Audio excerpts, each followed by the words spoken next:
नमस्कार. तर घरात 2 पिकलेली केळी होती. बरेच दिवस मला बनाना केक करायचाच होता. म्हटलं आज करून बघूयात. अर्धी वाटी साखर आणि 2 सोलून केळी मिक्सरला बारीक करून घेतली. एका भांड्यात काढून त्यात पाव कप तेल घालून चांगलं एकजीव केलं. नंतर 1 कप गव्हाचे पीठ घालून पुन्हा फेटले. नंतर त्यात 1 चमचा बेकिंग पावडर आणि पाव चमचा बेकिंग सोडा आणि थोडे व्हॅनिला इसेन्स पण घातले.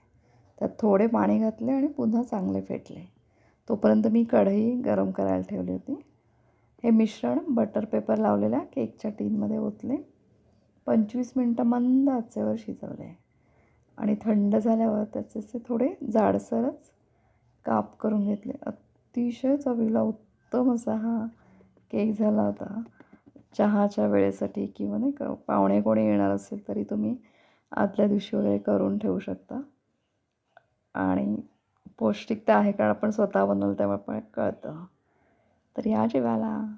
धन्यवाद.